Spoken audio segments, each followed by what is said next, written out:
Welcome to the stage the Chief Executive Officer of Signum, Max Stock. Thank you.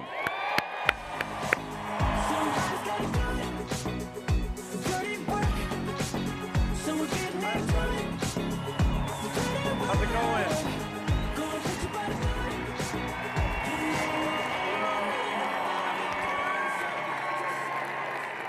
As Jeff mentioned, this was the first event that I went to before we did a deal and with Nerium, and it really convinced me that Nerium was the right company to partner with. We had a lot of opportunity to partner with many different companies, and after meeting J.O. and Amber and the crew at Nerium, it was very clear. And meeting all of you, I met all of you, and you guys were fantastic, fantastic, and continue to be amazing hearing all your stories and meeting all of you, and it's been an amazing experience and hearing all the effects of our technology. It's a real dream for a scientist to work on something in the bench and then actually see it affect people's lives and change people's lives. It's amazing. It's an incredible experience.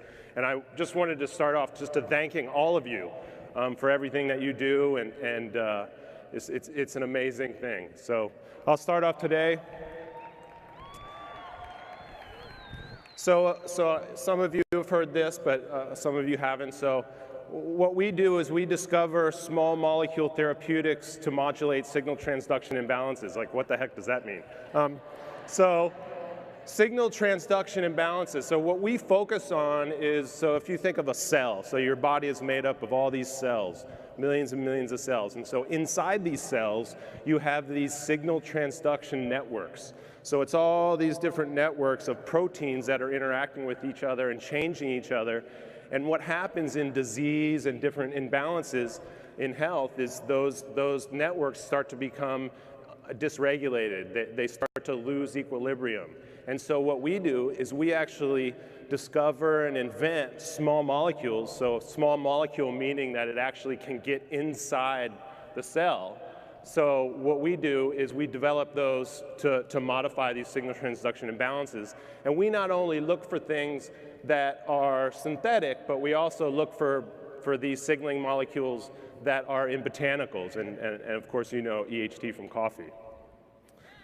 And so the founders of the company, my father, Dr. Jeffrey Stock, who's here, who's a lot of you guys have seen. So the two of us founded Signum BioSciences, and Dr. Stock, Jeff, has been at Princeton University for over 30 years. He's published many papers in top profile journals, winner of the Humboldt Prize. And we worked together initially on the bench before we even started Signum, getting all the foundational research together to make it so we could actually start the company. And then in 2003, we formed the company, and that's really the history. That's the real core foundation of what we've done. So Signum BioSciences was originally founded, and then we spun out two separate entities, Signum Dermalogics and Signum Nutralogics. In Signum Nutralogics, we focus on the dermatological technology, so developing these anti-aging cosmetic products. And then in Signum Nutralogics, we develop botanicals and supplements, and not just for brain health, but other areas as well, which as J.O. mentioned, you guys will see in the future. So today, I'm going to talk about two different areas, neuroscience and dermatology. And we've coined these small molecules signal transduction modulators, so STMs. And the three that we'll be talking about today are EHT, Sig-1273, and Sig-1191, which is the new compound in the eye serum. So why brain and why skin, you might ask. So those two organs are actually very closely related. If you want to look at the health of your brain, a good way to do that is look at the health of your skin. They age in exactly the same way, and you can actually take a human skin cell and convert it into a brain cell, which is pretty amazing. So they're very fatty-like organs. There's a lot of nerves in skin, and obviously there's a lot of nerves in brain. So what we were able to do is develop screening systems for both of these different areas. So a lot of the common causes of brain and skin cell aging are chronic inflammation, oxidative stress, DNA damage. And what our molecules and extracts do, they're anti-inflammatory, they're antioxidants, and they modulate these cell signaling networks. So there's a lot of overlap between the two. And of course, what's very important to any business is that they're patent protected. And so we continue. So these two patents are exclusively licensed to Nerium International, globally, which makes it so no other company can come in and take this product and put it in another formulation and compete with you. So that's a key part of your business. And also 1191 is patent protected as well. So, and that's just really the tip of the iceberg. We really have a lot more technology that we're developing. And as we continue to see success with Nerium, as Signum becomes more and more successful and we have more and more resources, we put those resources into developing new technology and new patents and then feed those into Nerium, which is beautiful. So you might ask yourself, why Nerium? Why did Signum go with Nerium? I've kind of spoken to that already, but really it's the core philosophy that they want to develop real science and have real results. So really having clinical data, having scientific data, published data, and peer-reviewed journals is critical to this business. And so that's critical to Signum. We're scientists, and everything that we do needs to be peer-reviewed, and it needs to be real. So that resonated with us in a big way. So another key part, that one of the most exciting things that we realized with Nerium is how incredibly quick they are. So we've done deals with other companies, the likes of Elizabeth Arden and so on and so forth, and these companies move like icebergs, like oil tankers. It's unreal how slow they are.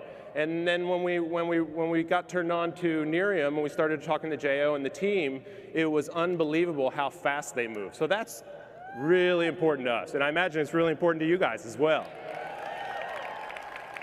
And you've seen that. So they move into these other countries, and for a small biotech company like Signum, it's an amazing experience to be able to be exposed globally. We've given a couple talks to Korea in Seoul, which was an amazing experience. I had never been there, and to be able to go there and have that kind of experience and be able to interact with the Korean people was an incredible experience. Just can't speak enough, and very excited about Japan.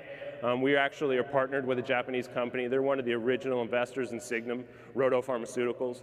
So we have some experience there, and are really looking forward to that product launch before our kids go to school, I think Paul said.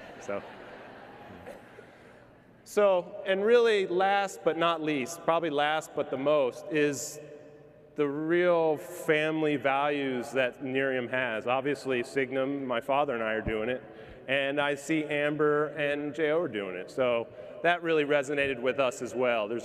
I think because of that, I think Nerium cares more than a lot of other companies that we've interacted with. A lot of these other companies, you have these upper management executives, you know, they all just kind of work there, right?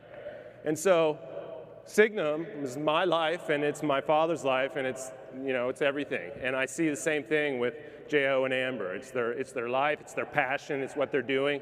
And that's a really, really rare thing in business. I haven't seen a lot of it, at least in the biotech space. And so it's really real with those guys. And the whole team at Nerium is a real family. And I see that all you guys are family. And that really is a big reason why we picked Nerium to commercialize our technology. So now I'll get into more of the more hardcore science around EHT. So I'll start to talk about neuroscience, and I apologize if you don't understand some of the things that I talk about, but you can always ask questions. Signum BioSciences has a Facebook page where we take questions, and we'll try to answer as many as we can, and I apologize if it takes some time. But that's a great resource if you guys have any kind of scientific questions or things that you don't understand. So brain health is important. We all know that. I think in Dallas, Dr. Amen gave a talk about how important brain health is. I mean, it's pretty obvious. But I think a lot of our lifestyle, especially modern lifestyle, isn't really conducive to brain health. We tend to eat too much, not get enough sleep, and not be active enough. And really what that does is that leads to poor brain health. And poor brain health can be really spread into your whole life, right? I mean, it can cause all kinds of different problems. It can cause problems at work or school. It can cause problems in your relationships. It can make you feel bad about yourself. And you might, beat yourself up. And a lot of that will come from just unhealthy living. And I think that is a new way to think about brain health. I think people haven't really thought about it. They've more thought about heart health or other things. But brain health is really the master, the CPU that controls your whole body. It controls how you feel, it controls your happiness, and it controls all other systems. So clearly, it's the most important organ in your body, clearly. And so what we've done is we've developed EHT to address those concerns. So EHT is a tryptamide. It's the major bioactive molecule in coffee. And shortly I'll get into how we actually discovered it. So some of the problems with aging of the brain, as I discussed, was you get neuronal loss due to oxidative stress, as well as growth factor loss. You get hormonal loss, you get inflammation, as well as just intrinsic aging is going to cause you to lose some of your brain health. And so what we did is actually go through a process of taking a key protein that regulates microtubule function or regulates brain function and use that as a target to actually find a botanical that would enhance your brain health. And it was a long process. But what we did is we started, and the protein that we actually focused on was PP2A, protein phosphatase 2A. It's the major phosphatase in eukaryotic cells. So eukaryotic cells are mammal cells, right? They're not bacteria. And so in every cell, PP2A is the major regulatory protein. And more specifically, it regulates tau protein, which is involved in microtubule formation and stability. And so what we're able to do is actually we actually patented a screen around PP2A, so we own that. Nobody else can come in and take PP2A and develop anything because we own that space. Which is really key, right? So we not only own EHT, but we own the tools to develop another EHT. So it's very key to protect our business and your business. So what we were able to do is we took this protein screen and we screened a number of different botanicals, and we got a number of different hits, but one of those was actually coffee. And how we chose these different botanicals was we searched the epidemiology. So there's quite a bit of literature out there on botanicals and herbals that have cognitive enhancing properties. And so coffee was one of those, obviously. It's the biggest brain drug out there, right? Caffeine. It's the most consumed beverage in the world. And there's a reason for that. So we decided to go after coffee because it was so ubiquitous. It's the second most traded commodity besides oil. Very easy to get, inexpensive. Cost of goods are critical for a consumer product. And there's quite a bit of data out there showing that if you drink more than 6 cups of coffee a day, which is a lot and would be tough to do, but there's a 40% reduction in getting neurodegenerative disease. Women who drink more than 4 cups of coffee a day have a 50% reduction of getting type 2 diabetes. It's incredible, right? There's a reason why humanity is consuming coffee. And so that's the reason why we decided to go after it. So we went through a process of taking coffee, and we use chromatography methods to separate out all the various molecules in coffee, and there's many. It took us years. And we actually discovered the active molecule, which is EHT, as you see the structure here.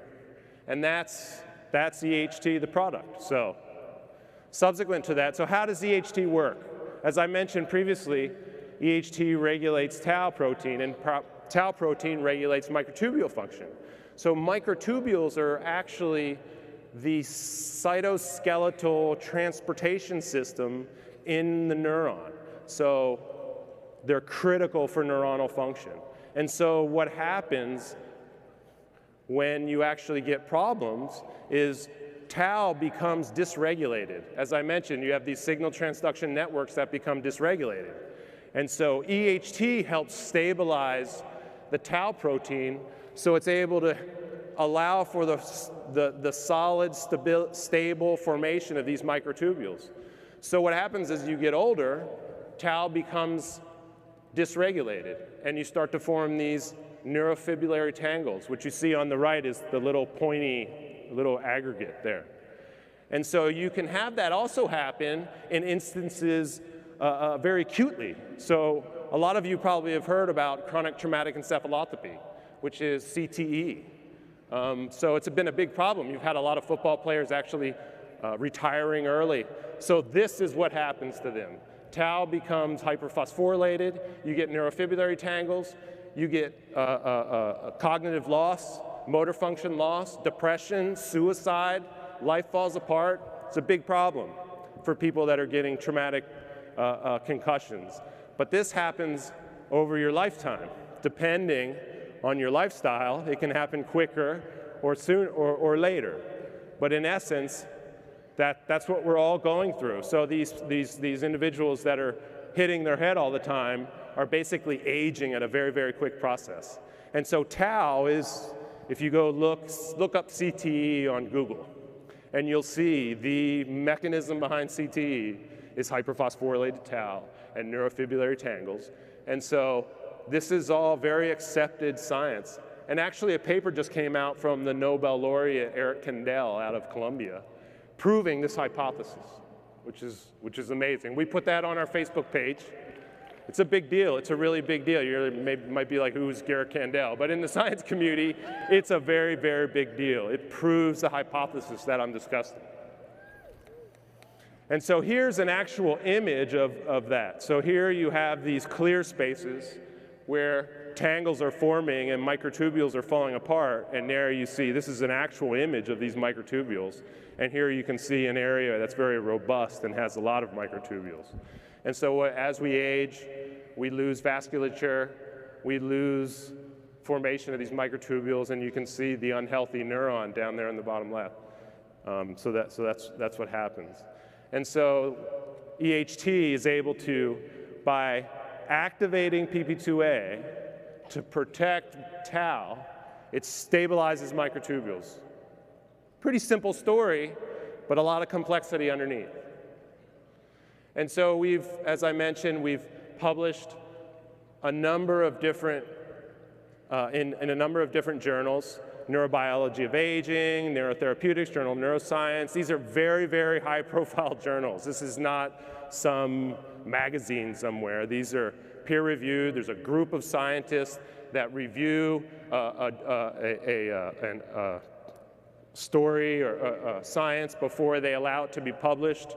So there's a lot of validation here in these journal articles, and you can go and read these articles. We also have presented in a number of different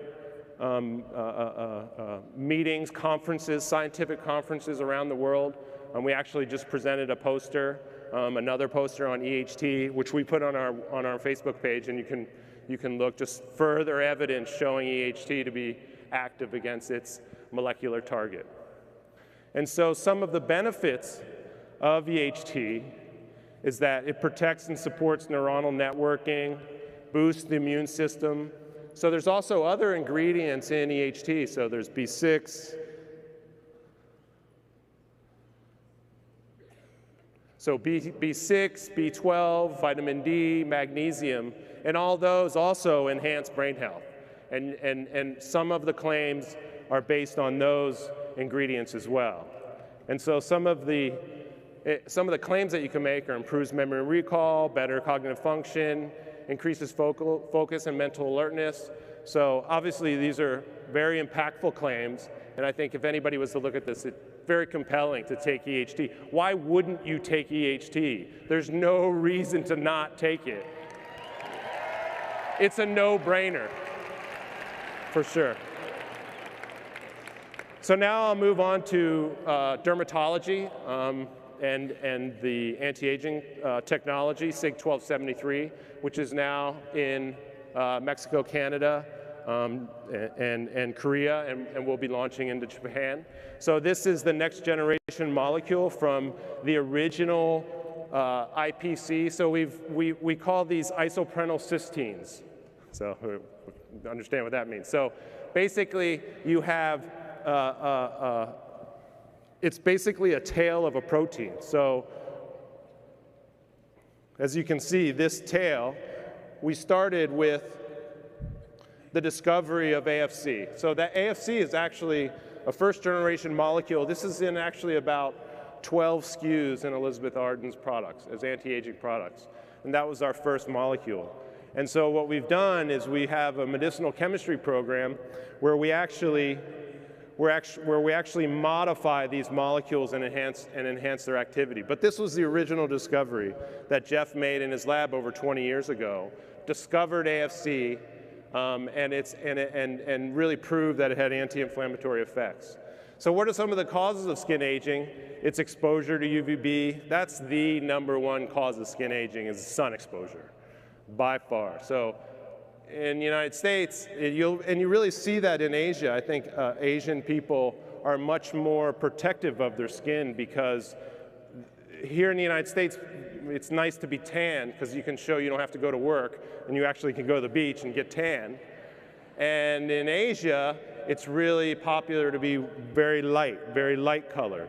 And so you can see the differences in these skin aging in terms of the wrinkles. The more sun exposure you get, and I love sun exposure, so don't get me wrong, it's good for you as well, but in terms of vitamin D, I guess. But it really causes the extracellular matrices in your skin to break down. All that UVB really destroys those connective tissues. And if you can really see under your arm here, you have this amazing supple skin that's it's amazing as opposed to your face. And so you can really see that the UVB is the #1 cause, but also chemical pollutants, unhealthy lifestyles, alcohol consumption is going to enhance anti-inflammatory effect, inflammation, as well as unhealthy diet and so on and so forth. So a number of different causes of skin aging. And so what we wanted to do is develop a molecule that addressed all of those different concerns.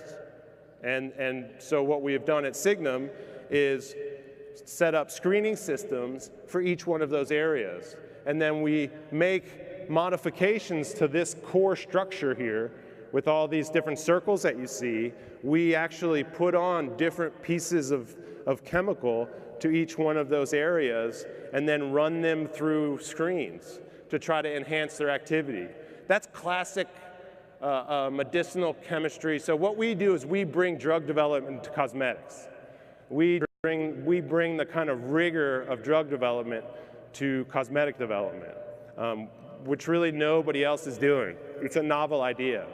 And so what we do is we make all these modifications, run through those screens, and then try to find the best molecule that addresses all the different issues of aging. And so our first molecule, well, we made many molecules until we got to this one. But the first one that we really wanted to move forward with after AFC was SIG 1273. And that's the molecule here. You can see the chain's a little longer and it has a little bit of a different head group. And so we developed SIG 1273, and that is what it is currently in the Optimira day and night cream as well as the contour cream. And so we've taken that molecule and we've done a number of different scientific studies on it. And so here's how does SIG 1273 work is you can see here the cell membrane. As I mentioned before, you have a cell, basically, let's say it's a circle, but it's more like a water balloon. And so you have certain proteins that actually stick into that water balloon surface, stick into that membrane. They stick out on the outside and they stick out on the inside, which is pretty unique in terms of proteins. And so what these isoprenyl cysteine analogs are, SIG 1273, they're mimics of the actual tail of that protein. So we actually copy Mother Nature is what we do, in essence. And what that does is it modulates downstream inflammation signaling pathways, reduces inflammation, and reduces aging. So, as I mentioned also, SIG-1273, it doesn't just target the causes of aging specifically, but there's a number of other activities as well. There's specific regulatory proteins that it affects. So it's really multi-dimensional in terms of its biological activity. And that's key to a molecule. You don't want to have it in terms of a skin anti-aging molecule. You don't want to have it just have one mechanism. You want to have as many as possible so you hit on as many factors. Because obviously there's a lot of factors. Nothing is ever just simple in one thing. So you want to have as many properties as possible. And so again, we've published on SIG-1273 in a number of different scientific journals on its biological activity. And again, you can get those articles from our Facebook page. We posted those there.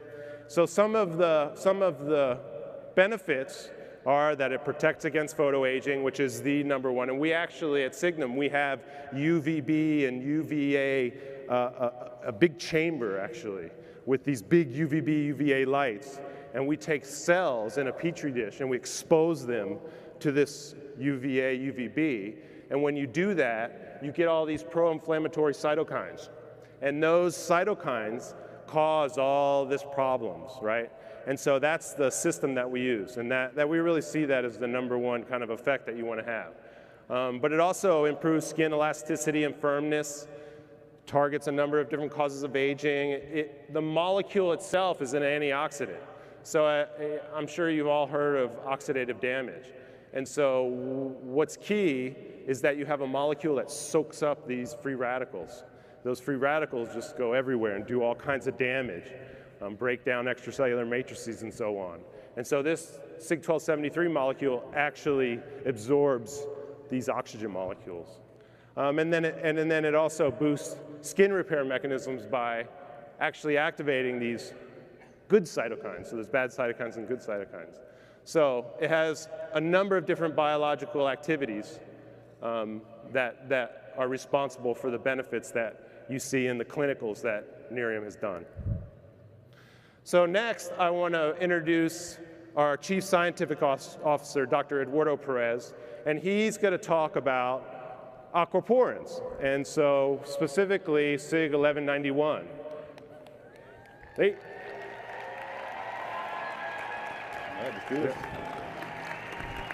Thank you. So, and I just want to say, there's a big team. There's a team of people. So a lot, Jeff and myself. It's not just us. There's a group of scientists at Signum, and as well as at Princeton University that have contributed to that. And Dr. Perez has been with us since practically the beginning of Signum. He really came to Signum straight out of graduate school, and Jeff and I saw right away that he's a guy that we need to really invest a lot of time and energy into, and it's really reaped rewards. He really directs our research at Signum, and he's responsible specifically. He's really carried the ball on developing SIG-1191 and the eye serum. He writes our scientific papers, and it's a real asset to Signum and to all of you. So, thank you. I can't say enough good things about Eddie. So who wants to hear about the science behind the eye serum? Or are you guys scienced out? All right. So as Max discussed, we developed IPCs initially to target inflammation, antioxidant, assistant skin repair. So what we wanted to do at Signum about 7, 8 years ago was build on the properties we knew we had in IPCs and make them better. So one of the things we wanted to go after was improving skin moisturization or hydration. And that's where aquaporins come in. So aquaporins are in our skin, and they basically are channels that transport water to make our skin more moisturized. So aquaporin 3 or AQP3 is the major aquaporin in the skin. Next slide. So remember, AQP3, that's the one you got to remember. So at the same time, around 2008, 2009, the literature in the dermatology community started publishing on AQP3 as a new skin target. So we're like, okay, this is pretty cool. We're starting to see this target, and the literature is starting to emerge. And over subsequent years, more and more literature came out around AQP3. So we decided to sink our teeth more into it and devote more R&D effort after it. And this really proves that we have our fingers on the pulse of new science. And so we're constantly looking for new regulatory mechanisms that we can go after. And one of those was aquaporin. And we've actually worked with Zoe Drelos. She's given talks for us in terms of our technology. We're very much in the space. We've received over $7 million from the National Institutes of Health to develop skin technology. That's a big deal. That's a very big deal. And with the help of my team, I wrote most of those grants. What's that?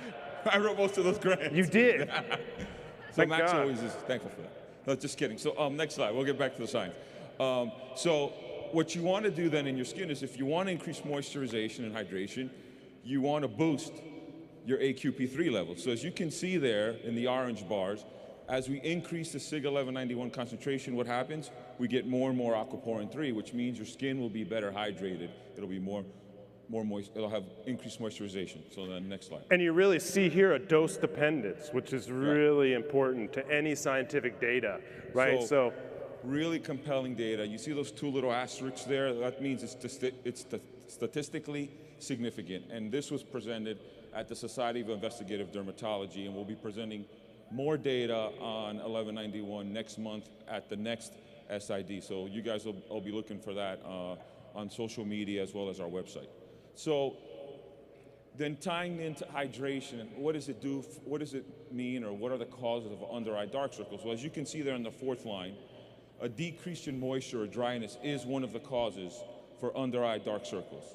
First and foremost, I'll say take your EHT, because the lack of sleep, we know EHT really helps with sleep. So this would be a nice combo to take. Take your EHT at night or in the morning, or whenever you decide to take it to help you with your sleep. But then to address the other factors of under-eye dark circles, we're covering that with the aquaporin 3, we've shown that.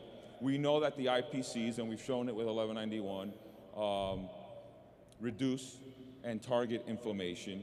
And then the last one, the one I put there first, is free heme. So you're wondering, oh, what's free heme? So that's located in these leaky capillaries. So what you want, this free heme, it kind of floats around. It's kind of like the ghosts in Pac-Man. They're just kind of floating around in space, and they're going around and they're trying to kill Pac-Man, right? So the heme's there causing oxidation, causing inflammation, and causing the dark circles. And so heme are actually fragments of red blood cells. Yep. And that's why it's dark like that. So they get kind of trapped in these areas under your eyes. So that's a key piece of a key thing to actually inhibit. So 2 more data slides, I promise. That's it. Then no more science.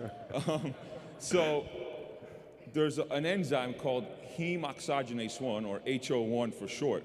So what that enzyme tries to do is go ahead and break down the heme, so the heme stops damaging our skin and causing those dark circles. So what you want to do then is apply something that will increase HO1, which will then knock down that free heme that's floating around. So as you can see here, in one of the studies that we did, the Sig 1191 knocks it down by 80 to 90%. And then we ran actually as a positive control, because a lot of companies will use the EGCG, which is what's found in green tea.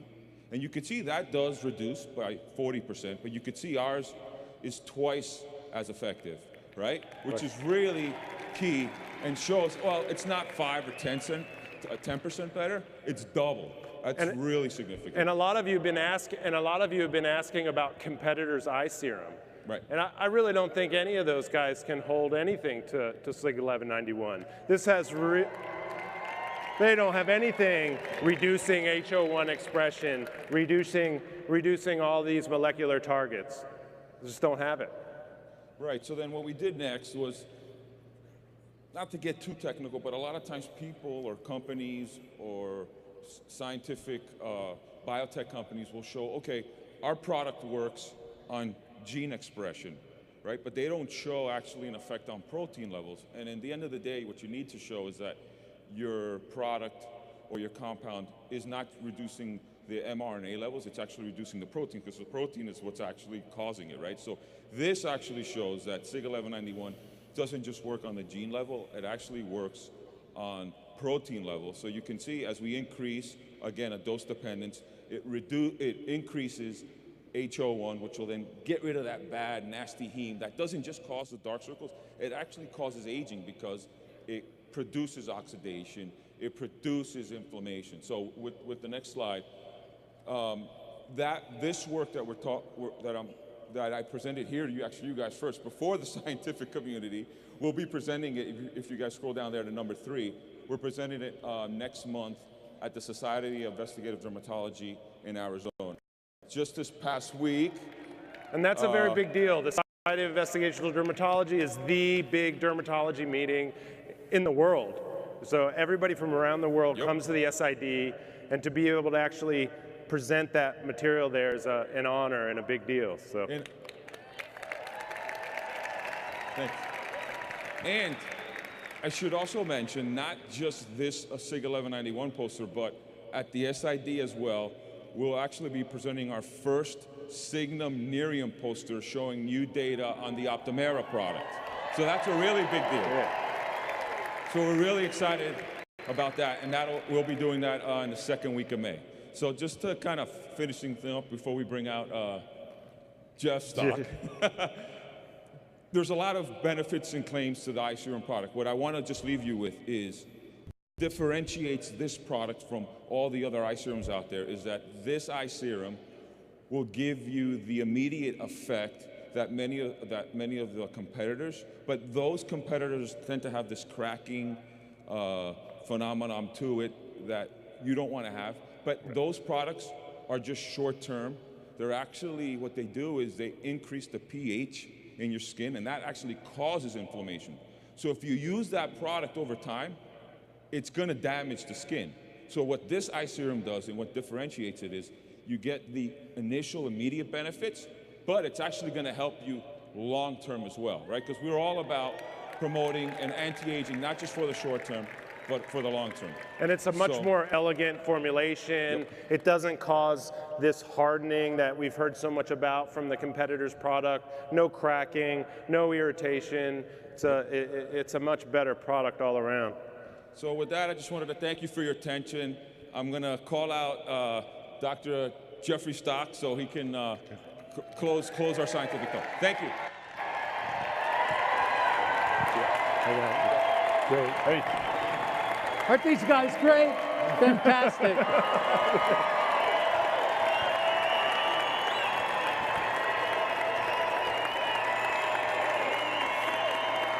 I just wanted to say 2 things very briefly. First, you guys have changed my life. It's been great. It's true. And the second thing is that if you think these products are great, if you think this is great, just wait. We've got a lot more coming. Thanks, everybody. Thanks, everybody. Great job.